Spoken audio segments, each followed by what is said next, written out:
Welcome to iDream media. So జనరల్గా fertility issues అనేవి ఎక్కువగా పెరుగుతూ ఉన్నాయి. అసలు ఎందుకు ఈ ప్రాబ్లం అనేది వస్తుంది? అయితే సరోగసి ఇలాంటివి కాంట్రవర్సీ అవుతున్న నేపథ్యంలో చైనాలో రోబో అమ్మల్ని తయారు చేస్తున్నారు. ఆర్టిఫిషియల్ ఊమ్స్ తయారు చేసి బేబీని దాంట్లో గ్రో చేస్తూ ఉన్నారు. అయితే అసలు ఇది నిజంగానే జరిగే పనేనా? ఆర్టిఫిషియల్ అమ్మలు ఒకవేళ పిల్లల్ని డెలివరీ చేస్తే మన పిల్లల్లాగానే ఉంటారా? సో దీని గురించి నేను పూర్తి వివరాలు తెలుసుకుందాం. మనతో పాటు ఉన్నారు ప్రముఖ gynaecologist and fertility specialist doctor Sumina Reddy గారు. డాక్టర్ గారు నమస్తే అండి. నమస్తే. అంటే అమ్మతనం అదంతా చాలా గొప్పది. ఆ ప్రేమ వెలకట్టలేంది. అది ఇంకొకరు ఎవరు దానికి రారు, సాటి రారు. మనం దాన్ని రీప్లేస్ చేయలేము. ప్రకృతిలో ఆఫ్ కోర్స్ ఇప్పటి వరకు రీప్లేస్ చేయలేనిది అమ్మతనం. అట్లాగే ఇంతకు మన వాళ్ళు ఇంకా ఒక స్టెప్ ముందరికి వెళ్ళి దేవుడు ప్రతి దగ్గర ఉండలేడు కాబట్టి అమ్మని పుట్టించాడని కూడా చెప్తారు. మరి అలాంటి సందర్భంలో ఇప్పుడు ఈ హ్యూమనాయిడ్ రోబోస్ లేదా ఆర్టిఫిషియల్ వూమ్స్ వస్తున్నాయని మనం వింటూ ఉన్నాము. ఇది యాక్చువల్లీ మీరు చెప్తున్న న్యూస్ రీసెంట్గా 2024లో చైనా రోబోటిక్స్ సమ్మిట్లో ఒక కైవా టెక్నాలజీస్ అనే కంపెనీ వాళ్ళు under leadership of doctor Q Feng ఇటువంటి ఆర్టిఫిషియల్ హ్యూమనాయిడ్ రోబోట్స్ని 2026లోకి మనం తీసుకురాబోతున్నాము అని అనౌన్స్ చేశారు. దాని మూలంగానే ఈ న్యూస్ అన్నీ మనం చూస్తున్నాం. ఇప్పుడు మేజర్ న్యూస్ మీడియాస్ అన్నీ ఇట్లాంటి న్యూస్ రిలీజ్ చేస్తూ ఉన్నాయి. ఇన్ఫ్యాక్ట్ మనం చూసుకుంటే ఫ్యూ యూరోపియన్ కంట్రీస్లో కూడా కొన్ని యానిమల్ స్టడీస్ అయ్యాయి. అంటే కొన్ని ల్యాంబ్స్ అట్లాగే కొన్ని ర్యాబిట్స్ని ఇటువంటి ఆర్టిఫిషియల్ బయో బ్యాగ్స్లో కల్చర్ చేయడం జరుగుతోంది. బట్ ఇవి కంప్లీట్గా ఒక తల్లి గర్భంలో 9 నెలలు పుట్టినట్టు అవ్వట్లేదు. ఇంకా చాలా ఎర్లీ స్టేజెస్ ఆఫ్ రీసెర్చ్లో ఉంది. సో ఈ చైనా రోబోట్స్ కూడా నాకు తెలిసి ఇంకా చాలా ఎర్లీ స్టేజ్ ఆఫ్ రీసెర్చ్లో ఉంది. ఇందులో ఇంకా చాలా రీసెర్చ్, పర్మిషన్స్, గ్రాంట్స్ అవన్నీ ఇంకా చాలా వచ్చేది ఉంది. సో ఐ డోంట్ థింక్ ఇంత షార్ట్ నోటీస్ 2026లో ఆర్టిఫిషియల్ గర్భాలు వస్తాయని అనుకోవట్లేదు. But somewhere down the line maybe it is a possibility. ఇప్పుడు ఆర్టిఫిషియల్ గర్భాలు రోబోలు పిల్లల్ని కంటాయి అంటే తల్లి అంటే వాళ్ళకి తను ఫుడ్ తినడం ద్వారా ఫుడ్ ఇస్తారు. సో తన ప్రేమని ఇస్తారు, ఎమోషన్స్ అన్నీ వెళ్తాయి. సో బయట ఏం మాట్లాడితే అదంతా వెళ్తాయి. సో బేబీ అనేది దానికి అనుగుణంగానే తయారవుతారు. ఈ ఆర్టిఫిషియల్ రోబోస్లో ఎలా తయారవుతారు అసలు? అంటే వాళ్ళకి ఇలాంటివన్నీ ఎవరు చెప్తారు? ఫుడ్ ఎవరు ఇస్తారు? సో ఆర్టిఫిషియల్ రోబోట్స్లో అది ఇంకా చాలా రీసెర్చ్ జరగాల్సి ఉంది. ఇంకా ఎటువంటి డాక్యుమెంటేషన్, పబ్లికేషన్, పేపర్స్ ఏమీ లేవు. Very early stage of news release మటుకే జరిగింది. బట్ తల్లి గర్భంలో పెరుగుతున్న బేబీకి న్యూట్రిషన్, ఫుడ్ అదంతా బొడ్డుతాడు ద్వారా, రక్తం ద్వారా వెళ్తుంది.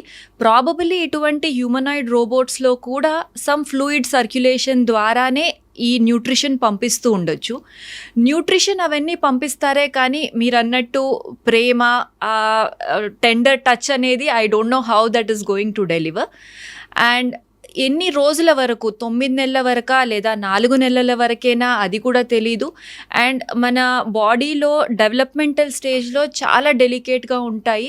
బ్రెయిన్ డెవలప్మెంట్, హార్ట్ డెవలప్మెంట్, ఇవన్నీ కూడా ఒక రోబోట్లో అంత పర్ఫెక్ట్గా అవుతుందా అనేది కూడా మనకు వెయిట్ చేసి చూడాల్సిందే. ఇప్పుడే మనం దాని మీద ఎటువంటి కమెంట్ చేయలేం. ఎస్ మ్యామ్, జనరల్గా చూస్తే ఇప్పుడు రోబోలు పిల్లల్ని కంటాయి అనే ఈ న్యూస్ ఎందుకు వచ్చిందంటే సరోగసీకి వెళ్తున్నారు, అద్దె గర్భాల్లో పిల్లల్ని పెంచుతున్నారు. అంటే అద్దె గర్భాల్లో పిల్లల్ని పెంచుతున్నారు, వేరే అమ్మ వీళ్ళ పిల్లల్ని డెలివరీ చేయడానికి రెడీగా ఉన్నారు అంటే అంత దాకా వెళ్ళాల్సి వస్తుందంటే అసలు ఇక్కడ అమ్మకి ఎందుకు ఫెర్టిలిటీ ఇష్యూ అనేది వస్తుంది అసలు? So fertility issues multiple reasons వల్ల వస్తాయండి. కానీ ప్రతి ఫర్టిలిటీ ఇష్యూకి అద్దె గర్భం లేదా surrogacy is not a solution. Actually మనకు ప్రాబ్లం ఎక్కడుందో చూసి దానికి ట్రీట్మెంట్ చేయాల్సి ఉంటుంది. సో అసలు ఫర్టిలిటీ ఇష్యూస్ ఈ రోజుల్లో ఎందుకు ఇంత పెరుగుతున్నాయి అని మనం ఆలోచిస్తే, starting from late marriages for what ever reasons, education వల్ల కానివ్వండి, లేదా ఫైనాన్షియల్ స్టెబిలిటీ రావాలని, లేదా రైట్ పార్ట్నర్ కోసం వెయిట్ చేస్తూ కూడా ఈ రోజుల్లో మ్యారేజెస్ అనేవి ముందర కంటే చాలా లేటర్ ఏజెస్లో చేసుకుంటున్నారు. అవే కాకుండా సోషల్ ఫ్యాక్టర్స్ సచ్ యాజ్ మనం తీసుకుంటున్న డైట్, మన డైలీ లైఫ్లో ఉండే stress levels, lack of exercise, అంటే ఎటువంటి వ్యాయామం ఉండదు, డెస్క్ జాబ్, ఒక్కటే దగ్గర కూర్చొని పని చేయడం, అండ్ మన లైఫ్లో ఉంటున్న ఒత్తిడి ఆర్ స్ట్రెస్, దీనివల్ల కూడా ఎన్నో ఫర్టిలిటీ ఇష్యూస్ వస్తాయి. ఇవే కాకుండా మగవారిలో కూడా స్పర్మ్ ఫ్యాక్టర్స్ అనేవి ముందర కంటే చాలా తగ్గుతూ ఉన్నాయి. Again because of our day to day habits, lifestyle factors. ఆడవారిలో కూడా పాలిసిస్టిక్ ఓవరీస్, ఎండోమెట్రియోసిస్, దాంతోపాటు కొన్ని ఇన్ఫెక్షన్స్, మెయిన్లీ ట్యూబర్క్యులోసిస్, టీబీ లాంటి ఇన్ఫెక్షన్స్ వల్ల కూడా ఫర్టిలిటీ ఇష్యూస్ వస్తూ ఉంటాయి. సో అసలు ఇష్యూ ఎక్కడ ఉంది అని మనం ఫస్ట్ చెక్ చేసుకోవాలి. కొన్నిసార్లు సింపుల్ ఒక ల్యాప్రోస్కోపీతో కొంతమంది కన్సీవ్ అవ్వచ్చు, కొంతమందికి సింపుల్ టాబ్లెట్స్ ఆర్ ఇంజెక్షన్స్ ద్వారా కూడా ఫర్టిలిటీ సమస్యలు మనం సాల్వ్ చేయొచ్చు. కొంతమందికి ఐవీఎఫ్ ట్రీట్మెంట్ హెల్ప్ చేస్తుంది. ఇవన్నీ కాకుండా ఎప్పుడైతే తల్లి గర్భసంచి లోపలి పొర ఎఫెక్ట్ అయి ఉంటుందో, అంటే ఎన్ని మందులు పెట్టినా ఆ లోపలి పొర సరిగ్గా పెరగట్లేదు, లేదా రిపీటెడ్గా అబార్షన్స్ అవుతున్నాయి, లేదా కొంతమందికి దురదృష్టవశాత్తు చాలా చిన్న ఏజ్లోనే క్యాన్సర్ మూలాన కానివ్వండి గర్భసంచి తీసేయాల్సి రావచ్చు. ఇటువంటి వారికి మటుకే సరోగసీ అనేది ఒక ఆప్షన్ అవుతుంది. ఎస్, చక్కగా చెప్పారు మ్యామ్. అంటే ఇంతకుముందు ఒక న్యూస్ చూసాము. సో తల్లి అంటే తన కూతురికి తల్లి గర్భాన్ని ఇచ్చారు అని, అట్లా ఉంటుందా? యా, సో యుట్రైన్ ట్రాన్స్ప్లాంట్ గురించి మీరు మాట్లాడుతున్నారు. So these days uterine transplantation is also possible. మన దేశంలో కూడా అవుతున్నాయి, కొన్ని టాప్ సెంటర్స్లో మటుకే అవుతున్నాయి.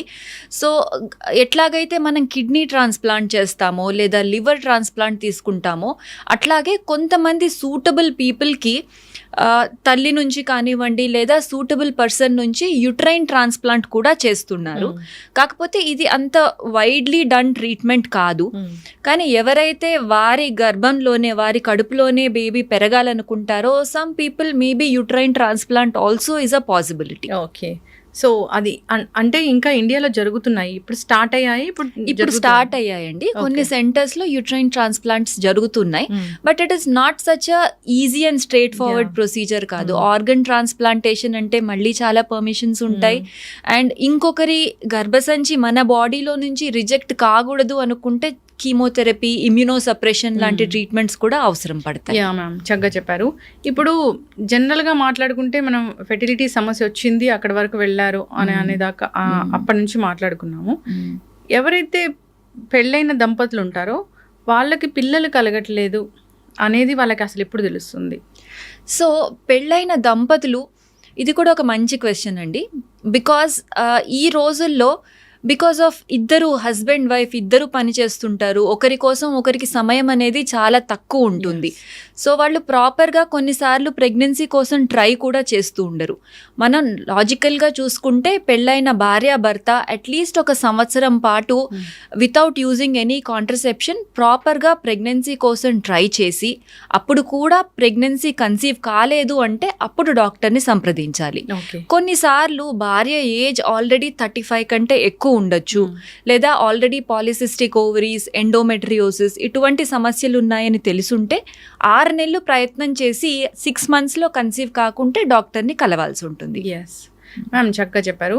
సో అయితే ఫెర్టిలిటీ సెంటర్కి వెళ్ళినప్పుడు అంటే ఇంకొక న్యూస్ కూడా నేను మిమ్మల్ని ఇంటర్వ్యూ చేయాలనుకున్నాను. 34 years క్రితం దాచిన ఎగ్, సో ఫెర్టైల్ అయ్యి 34 years తర్వాత బేబీ అయ్యారు అని, అది అసలు స్టోరీ ఏంటి? అది నిజంగా ఒక ఇంట్రెస్టింగ్ న్యూస్ అండి. ఒక కపుల్ భార్యాభర్త ఫర్ సమ్ రీజన్ 1990s లో ఐవీఎఫ్ ద్వారా ప్రెగ్నెన్సీతో కన్సీవ్ అయ్యారు. ఆ టైంలో వారికి మిగిలిపోయిన ఎక్స్ట్రా ఎంబ్రియోస్ని తను ఫ్రీజ్ చేసి ఉంచుకున్నారు.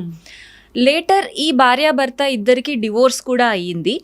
అండ్ ఆ ఎంబ్రియోస్ యొక్క సేఫ్టీ భార్య తీసుకున్నారు. తన ఆ ఎంబ్రియోస్ని మెయింటైన్ చేయడానికి ఎవ్రీ ఇయర్ $1,000 ఫ్రీజింగ్ ఫీజ్ కూడా పే చేస్తూ వచ్చారు. ఆఫ్టర్ అ పాయింట్ యూజువల్లీ బయట కంట్రీస్లో, విదేశాల్లో they have an option to donate the embryos. ఎవరికైతే పిల్లలు లేరో వారికి వీళ్ళు స్వచ్ఛందంగా డొనేట్ చేస్తారు, not for any money. So తన పాప ఆర్ కూతురు ఆర్ బాబు పెరిగి పెద్దగా అయిపోయారు, ఇంకా పిల్లలు వద్దు అనుకున్న స్టేజ్లో తను ఎగ్స్ని ఎంబ్రియోస్ని డొనేట్ చేయాలనుకున్నారు. సో ఆ విధంగా తను సూటబుల్ అనుకున్న ఫ్యామిలీకి తన ఎంబ్రియోని ఈవిడ డొనేట్ చేశారు. ఆ డొనేటెడ్ ఎంబ్రియోతో ఇంకొక కపుల్ ప్రెగ్నెన్సీని కన్సీవ్ అయ్యి వాళ్ళు డెలివరీ అయ్యారు. సో ఆ విధంగా ఈ తల్లికి 1990s చేసిన ఐవీఎఫ్ సైకిల్తో అప్పుడు ఒక బేబీ ఉంది.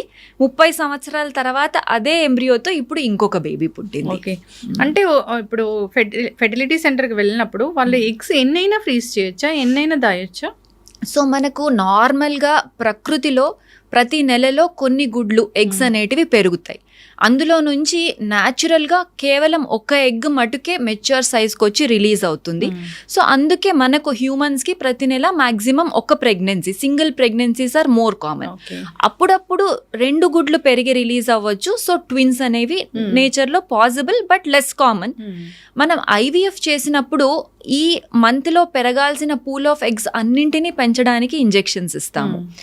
సో ఆ విధంగా ఒక నెలలో మన ఎగ్ రిజర్వ్ని బట్టి కొంతమందికి 10 గుడ్లు రావచ్చు, కొంతమందికి 15 రావచ్చు, అండ్ కొంతమందికి 2-3 రావచ్చు ఎగ్స్ తక్కువ ఉంటే. వీటిలో నుంచి మంచి ఎగ్స్ని సెపరేట్ చేసి భర్త యొక్క వీర్యకణంతో దాన్ని ఫలదీకరించి ఎంబ్రియో అనేది తయారు చేస్తాము.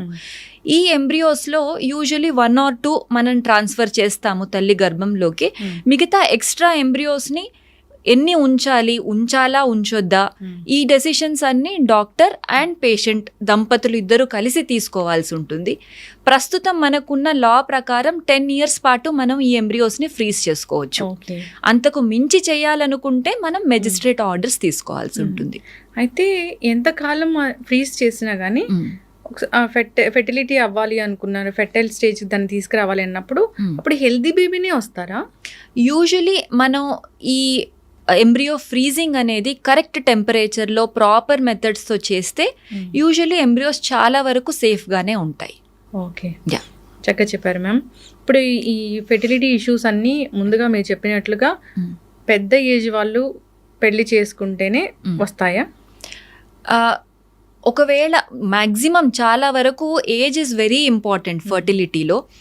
తల్లి వయసు పెరిగే కొద్దీ, తండ్రి వయసు పెరిగే కొద్దీ వారి గుడ్లలో అట్లాగే వీర్యకణాల్లో DNA డ్యామేజ్ అనేది జరగడం చూస్తూ ఉంటాం.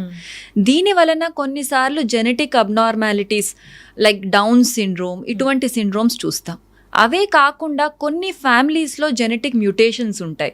ఎక్కడైతే మేనరికం మల్టిపుల్ జనరేషన్స్లో ఉంటుందో, లేదా కొన్ని ఫ్యామిలీస్లో యాజ్ సచ్ కొన్ని జెనెటిక్ డిసీజెస్ ఉంటాయి.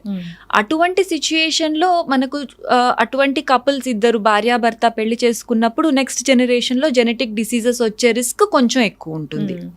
ఇప్పుడు కౌన్సిలింగ్ అనేది అవసరమా? సో ఒక ఫ్యామిలీలో ఎక్కడైనా జెనెటిక్ ఇష్యూ ఒకటి వస్తుంది, ఈదర్ వాళ్ళ ముందర జనరేషన్లో అత్తల్లో మామల్లో లేదా ఫస్ట్ బేబీకి ఏదైనా జెనెటిక్ ఇష్యూ ఉంది అన్నప్పుడు తప్పకుండా అటువంటి దంపతులు ఒక జెనెటిసిస్ట్ని కన్సల్ట్ చేసి కరెక్ట్ బ్లడ్ టెస్ట్లు చేయించుకొని జెనెటిక్ కౌన్సిలింగ్ కంపల్సరీ చేయించుకోవాలి. దాని ద్వారా మనం నెక్స్ట్ జనరేషన్లో ఇటువంటి ప్రాబ్లమ్స్ రాకుండా ఏ మెజర్స్ తీసుకోవచ్చు. లైక్ ఎంబ్రియో ట్రాన్స్ఫర్ చేసే ముందర ఈ ఎంబ్రియోని మనం టెస్ట్ చేసి హెల్దీగా ఉందా లేదా చూసుకొని ట్రాన్స్ఫర్ చేయొచ్చు. సో అటువంటి ప్రికాషన్స్ తీసుకోవచ్చు మనం. ఓకే, మీరు ప్రముఖ ఫెర్టిలిటీ స్పెషలిస్ట్, ఎన్నో ఏళ్ళుగా ఈ సర్వీస్లో ఉన్నారు. అయితే జనరల్గా ఇప్పుడు వచ్చే కపుల్ అందరూ కూడా అంటే వచ్చినప్పుడు వాళ్ళ ఏజ్ ఎంత ఉంటుంది, అసలు ఎగ్జాక్ట్గా అంటే మేజర్ ఆఫ్ ద ఈ ప్రాబ్లంతో వస్తున్నారు అంటే అది ఏముంది? సో ఈ రోజుల్లో మనకు ఫర్టిలిటీ ట్రీట్మెంట్స్ యాజ్ సచ్ మనం మాట్లాడుకున్నట్టు పెళ్లి చేసుకునే ఏజే పెరిగింది. సో ఫర్టిలిటీ ట్రీట్మెంట్కి వాళ్ళు వచ్చేసరికి ఈజీగా they are in early 30s or late 30s. కొంతమంది మటుకే 20sలో ట్రీట్మెంట్కి వస్తూ ఉంటారు. సో మేజర్గా మనకున్న issues usually on an average ఎక్కడ తీసుకున్నా 30 to 40% of the times usually some female factor, అంటే భార్యలో సమ్ ఇష్యూస్ ఉండొచ్చు. అట్లాగే 30% ఆఫ్ ద టైమ్స్ మగవారిలో కూడా స్పర్మ్ కౌంట్లోను, స్పర్మ్ కదలిక, స్పర్మ్ క్వాలిటీలో ప్రాబ్లమ్స్ ఉండొచ్చు. ఇంకొక 30% ఆఫ్ ద టైమ్స్ బోత్ భార్యాభర్త ఇద్దరిలోనూ ఇష్యూస్ ఉండొచ్చు. కరెక్ట్గా చెక్ చేస్తేనే మనం ప్రాబ్లం ఎక్కడుంది అనేది ఐడెంటిఫై చేయగలుగుతాము. ఈ రోజుల్లో మనం కామన్గా చూసే ఇష్యూ పాలిసిస్టిక్ ఓవరీస్. అంటే వాళ్ళకి అండాశయాల్లో గుడ్లు ఉంటాయి కానీ అవి సమయానికి పెరిగి రిలీజ్ అవ్వవు. ఇది ఒక రకమైన హార్మోనల్ ఇష్యూ. మెయిన్గా బరువు ఎక్కువ ఉండడము, సరైన వ్యాయామం లేకపోవడము, అండ్ ఈ ప్రాసెస్డ్ ఫుడ్, పిజ్జాస్, బర్గర్స్, బయట దొరికే ఈజీ ఫుడ్స్ తినడం ద్వారా ఇటువంటి పాలిసిస్టిక్ ఓవరీస్ అనే ప్రాబ్లం పెరుగుతుంది. ఇది కాకుండా ఎండోమెట్రియోసిస్, కొన్నిసార్లు ఇన్ఫెక్షన్స్ ఈ రోజుల్లో ఎక్కువగా చూస్తున్నాము. మగవారిలో కూడా స్పర్మ్ కౌంట్ చిన్న ఏజ్లోనే తగ్గడం ఫర్ నో రీజన్. అంటే ప్రతి ఒక్కరూ స్మోక్ చేస్తారని, ఆల్కహాల్ తాగుతారని కూడా కాదు, but for some reason sperm counts కూడా తక్కువగా చూస్తూ ఉన్నాము. ఇవి మెయిన్ రీజన్స్ మన దగ్గరికి రావడానికి. అంటే కాంట్రసెప్షన్ వాడడం వల్ల కూడా డిలే అవుతుందా? అఫ్ కోర్స్ కాంట్రసెప్షన్ వాడినప్పుడైతే ప్రెగ్నెన్సీ కలగదు. అంటే జనరల్ గా ఇది ఒక కాజ్ ఇన్ఫెర్టిలిటీ రావడానికి. లేదండి, this is not a truth, it's a big myth. ప్రాపర్గా కాంట్రసెప్షన్ వాడితే మనం అది ఎప్పుడైతే వాడుతూ ఉంటామో ఆ టైంలో ప్రెగ్నెన్సీ రాదు, కానీ స్టాప్ చేసిన తర్వాత usually it is back to normal. ఈ భయంతో కూడా చాలామంది కాంట్రసెప్షన్ వాడరు. అది ఇంకొక problem of unwanted pregnancies, teenage pregnancies. ఇవి రాకుండా ఉండాలి అంటే ప్రాపర్ కాంట్రసెప్షన్ వాడడం ఎంతో ముఖ్యం. మ్యామ్, మరి ఒకవేళ ఏదైనా అనుకోని పరిస్థితిలో వాళ్ళకి అన్వాంటెడ్ ప్రెగ్నెన్సీ వచ్చింది, పెళ్ళైన 1 నెలకో 2 నెలలకో వాళ్ళు అనుకోకుండా ప్రెగ్నెన్సీ వచ్చింది అన్నప్పుడు అబార్షన్స్కి వెళ్తే అంటే గర్భసంచికి ఏదైనా ఇబ్బంది కలిగే అవకాశం ఉంటుందా? సో ఈ విషయంలో మనం ముఖ్యంగా చూసుకోవాల్సింది వాళ్ళు ఏ స్టేజ్లో అబార్షన్కి వెళ్తున్నారు. ఒకవేళ చేయాలి అనుకుంటే ఎర్లీ స్టేజెస్, తెలిసిన వెంటనే 4th week, 5th week, 6th వీక్లో చేయించుకుంటే మనకు లోపల గర్భసంచికి అయ్యే డ్యామేజ్ తక్కువగా ఉంటుంది. ఈ డెసిషన్ డిలే చేసి వారు 12th వీక్, 14th వీక్ వస్తే అప్పుడు మనం ఇన్వేజివ్ ప్రొసీజర్స్ ఎక్కువ వాడాల్సి ఉంటుంది, కాబట్టి అప్పుడు అయ్యే నష్టం ఎక్కువ ఉంటుంది. సో మనకు తెలిసిన వెంటనే we have to decide and take proper. And ఎక్కడ ట్రీట్మెంట్ తీసుకుంటున్నారు, చాలా మంది ప్రాపర్ గైనకాలజిస్ట్ దగ్గరికి వెళ్లకుండా ఓవర్ ద కౌంటర్ టాబ్లెట్స్ వాడడము, లేదా సమ్ నర్సెస్ దగ్గర ఇంటి పక్కన అటువంటి ట్రీట్మెంట్స్ తీసుకోవడం, this is not safe. So proper treatment తీసుకోవడం చాలా ముఖ్యం. సో అబార్షన్స్ కూడా వేరే ఎక్కడ పడితే అక్కడ చేయించుకుంటూ ఉంటారు, దానివల్ల వెరీ డేంజరస్. ప్రాణాల మీదకి వచ్చిన న్యూస్లు మనం ఎన్నో చూసాం. ఆఫ్ కోర్స్ మనం మిస్క్యారేజ్ చేయాలన్నా అది ఎక్కడుంది, ఏ స్టేజ్లో ఉంది, ఎలా చేయాలి, అది ప్రాపర్ ఎక్స్పీరియన్స్డ్ పర్సన్ చేయడం చాలా ముఖ్యం. మ్యామ్, అయితే కొందరికి ట్యూబ్స్లో ప్రెగ్నెన్సీ వస్తుంది అని చెప్తూ ఉంటారు. సో దానివల్ల అసలు పిల్లలే కలగరు నెక్స్ట్ అని చెప్తూ ఉంటారు, వాస్తవమేనా? లేదండి, ట్యూబ్స్లో ప్రెగ్నెన్సీ రావడం చూస్తూ ఉంటాము. 100కి 2-3 ఇట్లా జరుగుతూ ఉంటుంది. ముఖ్యంగా సమ్ టైమ్స్ ఏమీ రీజన్ ఉండకపోవచ్చు, అన్ఎక్స్ప్లెయిన్డ్. కొన్నిసార్లు ఇన్ఫెక్షన్స్ వలన లేదా ప్రీవియస్ సర్జరీస్ వలన పొట్టలోపల అతుకులు ఏర్పడినప్పుడు ట్యూబ్స్లో ప్రెగ్నెన్సీ వస్తూ ఉంటుంది. ఈ ట్యూబ్స్ అనేటివి చాలా ఫైన్ స్ట్రక్చర్స్.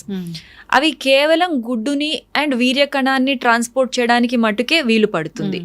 ఈ మనకు ఒక బేబీ గర్భసంచిలో అతుక్కొని అది పెరగాలి అంటే గర్భసంచి is a thick muscular structure, అది ఎక్స్పాండ్ కాగలదు. ట్యూబ్స్ చాలా ఫైన్గా ఉంటాయి కాబట్టి ప్రెగ్నెన్సీ పెరిగేటప్పుడు ఇది ప్రెగ్నెన్సీని అకామిడేట్ చేయలేవు, రప్చర్ అయిపోతాయి. ఇట్లా ట్యూబ్ చిట్లినప్పుడు పొట్టలోపల రక్తం కలెక్ట్ అయ్యి తల్లి ప్రాణం మీదకి వస్తూ ఉంటుంది. సో ట్యూబ్లో ప్రెగ్నెన్సీ ఉంది అని తెలిసినప్పుడు వెంటనే దాన్ని కేర్ఫుల్గా టర్మినేట్ చేయాల్సి వస్తుంది, స్టాప్ చేయాల్సి వస్తుంది. ట్యూబ్లో వచ్చిన ప్రెగ్నెన్సీని మనం సేవ్ చేయలేము. కాకపోతే ప్రాపర్గా టర్మినేట్ చేసుకుంటే ట్యూబ్ని అంటే ఈ సిచ్యుయేషన్ ఎర్లీగా డిటెక్ట్ చేస్తే మెడిసిన్స్తో దీన్ని క్యూర్ చేయొచ్చు ఇంజెక్షన్స్ ద్వారా. సో అలాంటి సిచ్యుయేషన్లో ట్యూబ్ సేవ్ అవుతుంది, మళ్ళీ నెక్స్ట్ ప్రెగ్నెన్సీకి వారు న్యాచురల్గా ట్రై చేయొచ్చు. లేట్ స్టేజెస్లో కనుక డయాగ్నోస్ చేస్తే అప్పుడు సర్జరీ ద్వారా కొన్ని సందర్భాల్లో ట్యూబ్స్ తీసేయాల్సి రావచ్చు. But other side normal tube ఉంటే వారు న్యాచురల్గా మళ్ళీ ట్రై చేయొచ్చు, ఒక్కటున్నా ట్రై చేయొచ్చు. కొంతమందికి దురదృష్టవశాత్తు నెక్స్ట్ టైం మళ్ళీ ఇంకొక ట్యూబ్లో రావచ్చు ప్రెగ్నెన్సీ. ఒకవేళ for some reason both tubes సరిగ్గా లేవు అనుకుంటే అప్పుడు IVFకి వెళ్లాల్సి వస్తుంది. అసలు ఈ ఎక్టోపిక్ అనేది అది ఏమైనా జెనెటికల్గా వస్తుందా? లేదండి, జెనెటిక్ కాదు, it is just a coincidental occurrence. అది ఎవరికైనా రావచ్చు. మనం ముందర చెప్పుకున్నట్టు కొంతమందికి ఇన్ఫెక్షన్స్ ఎక్కువ ఉన్నా లేదా ముందర ఎటువంటి సర్జరీస్ జరిగినా అతుకులు ఏర్పడి ఎక్టోపిక్ రావచ్చు. కొన్నిసార్లు వితౌట్ ఎనీ రీజన్ ఎవరికైనా కూడా ఎక్టోపిక్ ప్రెగ్నెన్సీ రావచ్చు. ఇప్పుడు సరోగసీ వరకు ఎవరిని పంపిస్తారు? అసలు గర్భసంచి సరిగ్గా లేని వారికి, గర్భసంచి లోపలి పొర సపోజ్ సే డిఎన్సీస్ రిపీటెడ్గా డిఎన్సీ చేసి లోపలి పొర సరిగ్గా పాడైపోయింది అనుకున్న వారికి, లేదా కొంతమందికి పుట్టుకతోనే గర్భసంచి చిన్నగా ఉంటుంది, చాలా చిన్నగా ఉంటుంది, ప్రెగ్నెన్సీని అది మోయలేదు, లేదా కొంతమందికి క్యాన్సర్ మూలాన కానివ్వండి, పోయిన ప్రెగ్నెన్సీలో వచ్చిన కాంప్లికేషన్స్ మూలాన కానివ్వండి గర్భసంచి తీసేయాల్సి రావచ్చు.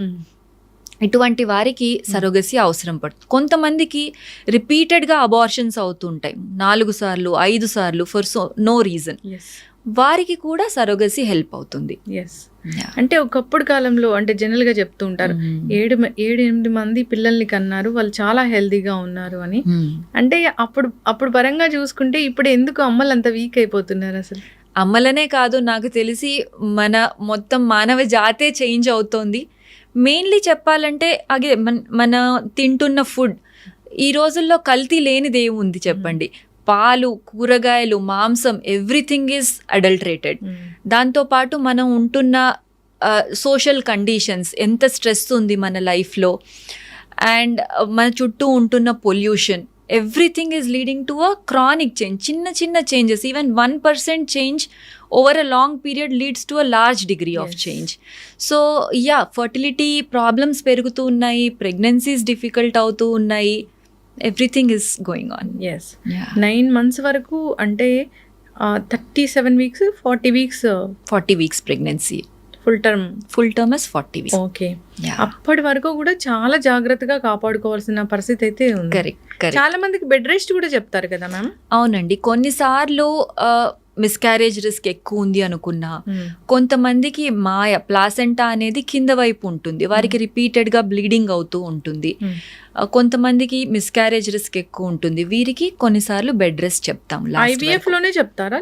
లేదండి, ఏ ప్రెగ్నెన్సీలో అయినా కూడా రిస్క్ ఉంది అనుకుంటే బెడ్ రెస్ట్ చెప్తాము. మ్యామ్ అంటే IVF చేసేటప్పుడు అంటే ఎన్ని మంత్స్ బేబీని మీరు తయారు చేసి ఎంబ్రియో అనేది ట్రాన్స్ఫర్ చేస్తారు? లేదండి, ఎన్ని డేస్. సో యూజువల్లీ ఐవీఎఫ్లో తల్లి నుంచి గుడ్లని తీసుకుంటాము, తండ్రి నుంచి శుక్రకణం ఆర్ వీర్యకణాన్ని తీసుకుంటాము. అవి రెండింటిని కలిపిన రోజు అంటే ఫలదీకరించిన రోజుని డే 0 అంటాము. అక్కడి నుంచి 5 days తర్వాత డే 5 ఎంబ్రియోస్ని బ్లాస్టోసిస్ట్ అంటాము. ఈ బ్లాస్టోసిస్ట్ని మనం తల్లి లోపలికి ట్రాన్స్ఫర్ చేస్తాము. ఓకే, అంటే ఒక పిండం తయారు చేసి పెట్టరు? లేదండి, ఇది చాలా మైక్రోస్కోపిక్, అంటే కొన్ని సెల్స్ ఉంటాయి, డెఫినెట్లీ థౌజండ్స్ ఆఫ్ సెల్స్ ఉంటాయి, కానీ అది బేబీ లాగా తల, కాళ్ళు, చేతులు అవన్నీ ఉండవు, ఒక ముద్దలాగా ఉంటుంది, కొన్ని కణాల ముద్దలాగా ఉంటుంది. ఇప్పుడు ఈ IVF సక్సెస్ అయిందని ఎప్పుడు తెలుస్తుంది? మనం తల్లి గర్భంలోకి ట్రాన్స్ఫర్ చేసిన 15 రోజుల తర్వాత మనకు బ్లడ్ టెస్ట్లో పాజిటివా నెగిటివా అని తెలుస్తుంది. అక్కడి నుంచి మరో 15 రోజుల తర్వాత స్కానింగ్లో బిడ్డ హార్ట్ బీట్ అవన్నీ కనిపిస్తాయి. సో 1 నెల రోజులు. అండ్ IVFలో ఇంకొక ముఖ్యమైన విషయం ఏంటంటే మనం పాజిటివ్ ప్రెగ్నెన్సీ రేట్సే చూస్తాము, but take home baby rate అంటే మిస్క్యారేజెస్ ఇవన్నీ కూడా నార్మల్ ప్రెగ్నెన్సీతో కంపేర్ చేస్తే IVFలో కొంచెం ఎక్కువ ఉంటాయి. సో పాజిటివ్ ప్రెగ్నెన్సీ అనేది సరిపోదు, టేక్ హోమ్ బేబీ రేట్ అంటాం, అంటే బేబీ ఇంటికి ఎంతమంది చేరుతున్నారు, దట్ ఈస్ మోర్ ఇంపార్టెంట్. ఏదైనా మ్యామ్ ఈ ఫెర్టిలిటీ ఇష్యూస్ రాకూడదు అంటే పెళ్ళైన వెంటనే పిల్లలు కలగాలి అనుకుంటే, వెంటనే వాళ్ళు కన్సీవ్ అవ్వాలి అంటే టిప్స్ ఏమైనా ఉంటాయా? So tips are very simple అండి. అంటే దీనికి ఏదో మాయా మంత్రం అట్లా ఉండదు. జనరల్ హెల్త్ని కాపాడుకోవాలి, మంచి డైట్ తీసుకోవాలి, ఆకుకూరలు, కూరగాయలు ఇవన్నీ ప్రాపర్గా తీసుకోవాలి, రోజు ఎక్సర్సైజ్ చేయాలి. బాడీ వెయిట్, ఈ రోజుల్లో ఒబేసిటీ కూడా చాలా పెరుగుతోంది. యంగ్ కపుల్ 20s 25 ఉన్న వాళ్ళకి కూడా వెయిట్ చాలా ఎక్కువ ఉంటున్నారు. సో బాడీ వెయిట్ని ప్రాపర్గా మెయింటైన్ చేయడం is very important. And stress management, ఎక్కువగా ఒత్తిడి తీసుకోకుండా ఉండడం, మెడిటేషన్, బ్రీదింగ్ ఎక్సర్సైజెస్ ఇట్లాంటివి తప్పకుండా చేస్తూ ఉండాలి. And of course fertile window అంటే ప్రెగ్నెన్సీ ఛాన్సెస్ ఎప్పుడు ఎక్కువ ఉంటాయనే దాని మీద అవగాహన పెంచుకోవాలి. భార్యాభర్త ఇద్దరు ఒకరితో ఒకరు సమయం స్పెండ్ చేయాల్సి ఉంటుంది, not just for producing babies but even for a better వైవాహిక జీవితం కోసం కూడా they have to give time to each other. Yes ma'am, one final question. అంటే తల్లి ఎగ్ చాలా హెల్దీగా ఉంది, తండ్రి స్పర్మ్ అనేది అంత హెల్దీగా లేదు, అంటే బేబీ తయారవడానికి లేదు అన్నప్పుడు ఏం చేస్తారు? Any side. సపోజ్ అప్పుడప్పుడు ఎగ్స్ సరిగ్గా ఉండకపోవచ్చు, లేదా అప్పుడప్పుడు స్పర్మ్ సరిగ్గా ఉండకపోవచ్చు. కొంతమంది పూర్తిగా హెల్దీగా ఉన్నా కూడా స్పర్మ్ కౌంట్ 0 ఉండవచ్చు. సేమ్ ఆడవారికి కూడా చూడ్డానికి అంతా బాగున్నారు, హెల్దీగా ఉన్నారు, కానీ ఎగ్ కౌంట్ లేకపోవచ్చు. ఇటువంటి సందర్భంలో యూజువలీ మల్టిపుల్ ఆప్షన్స్ ఉంటాయి. కపుల్తో డిస్కస్ చేసి one of the option is to go for donor gametes. Donor gametes అంటే థర్డ్ పర్సన్ నుంచి ఎగ్స్ లేకపోతే ఎగ్స్, స్పర్మ్స్ లేకపోతే స్పర్మ్స్ తీసుకోవడం. కానీ ఈ డోనర్ గ్యామెట్స్ ఎవరికి వాడాలి, ఎప్పుడు వాడాలి, ఎవరి నుంచి తీసుకోవాలి అనే దాని మీద స్పెసిఫిక్ లాస్ ఉన్నాయి ఇండియాలో కూడా. వాటిని కంపల్సరీ ఫాలో అవ్వాల్సి ఉంటుంది. లైక్ ఈ డొనేట్ చేస్తున్న వారు ఏజ్ 23 నుంచి 35 లోపు ఉండాలి. వారికి ఆల్రెడీ ఒక బేబీ ఉండాలి. అంటే చిన్న పిల్లలు, ముసలి వాళ్ళు డొనేట్ చేయకూడదు. అండ్ వారు లైఫ్ టైంలో ఒక్కసారి మటుకే డొనేట్ చేయాలి ఒక కపుల్కి. అంటే రిపీటెడ్గా మనం విక్కీ డోనర్లో చూసినట్టు రిపీటెడ్గా sperm donations are not allowed. And ఈ డొనేషన్ అనేది కంపల్సరీ ఒక ART బ్యాంక్లో రిజిస్టర్ అయ్యి, గవర్నమెంట్ బ్యాంక్లో రిజిస్టర్ అయ్యి చేయాల్సి ఉంటుంది. అండ్ అనానిమస్ డొనేషన్, తెలిసిన వాళ్ళ నుంచి డొనేషన్ని ఎంకరేజ్ చేయదు గవర్నమెంట్, అనానిమస్ డొనేషన్ని ఎంకరేజ్ చేస్తుంది. సో ఈ రూల్స్ అన్ని ఫాలో అవుతూ చేయాల్సి ఉంటుంది. అండ్ అనదర్ థింగ్ ఈజ్, ఇంకొకటి మనకు ఈ రోజుల్లో అందరూ ఆలోచించని విషయం అడాప్షన్. సో ప్రతిసారి IVFఏ చేయించుకోవాలి, సరోగసీకే వెళ్ళాలని ఏమీ లేదు. Even you can go for adoption as well through government. CARA అనుంది, we have to register there and go for adoption. Yeah ma'am, చక్కగా చెప్పారు. బేబీ పుట్టాక బేబీకి DNA టెస్ట్ అవసరమా? లేదండి. సో అలా చూస్తూ వెళ్తే పుట్టిన ప్రతి బేబీకి ప్రాబబిలీ DNA టెస్ట్ చేయించాల్సి ఉంటుంది. ప్రపంచం అనేదే నమ్మకం మీద నడుస్తూ ఉంటుంది. So you should take treatment ప్రాబబిలీ at a center or with a doctor whom you can trust. That is more important. Thank you so much ma'am, చాలా చక్కటి ఇన్ఫర్మేషన్. ఫెర్టిలిటీ ఇష్యూస్ పెరుగుతూ ఉన్నాయి. So because of the age కావచ్చు, లేదంటే మన food habits కావచ్చు, life style కావచ్చు, లేదంటే మన స్ట్రెస్ కావచ్చు, ఏదైనా కావచ్చు. సో ఒకసారి పెళ్ళైన తర్వాత పిల్లలు కనాలి అనుకున్నప్పుడు ఒకసారి డాక్టర్ని సంప్రదిస్తే అసలు ఏది మంచి టైం అనేది వాళ్ళు నిర్ణయిస్తారు. సో కౌన్సిలింగ్ అనేది కూడా అవసరం దానికి. సో హెల్దీ బేబీస్ అందరికీ ఉండాలని కోరుకుందాం మ్యామ్. చాలా చక్కటి ఇన్ఫర్మేషన్, ధన్యవాదాలు. థ్యాంక్ యూ అండి. And for more videos, Please subscribe to iDream. Please subscribe to iDream. Please subscribe iDream. And please subscribe to iDream. For more videos, subscribe to iDream. please like, share and subscribe to the channel. Congratulations, iDream. Subscribe to iDream. Subscribe to iDream. So subscribe to iDream Media. iDream की iDream team अंदर की huge congratulations. Please subscribe iDream Media. Please subscribe to iDream. Subscribe iDream. Please subscribe to iDream. iDream అంటే నా కళల channel subscribe చేసుకున్నారు, నోరు తిరుగుతలేదు. మీరైతే గంట గుర్తు కొట్టండి. For more such videos, please subscribe to iDream. Subscribe to iDream. Please subscribe to iDream. Please subscribe iDream Media. Please do subscribe to iDream. Please subscribe to iDream Media. For best entertainment and information, please subscribe iDream. And don't forget to subscribe to iDream.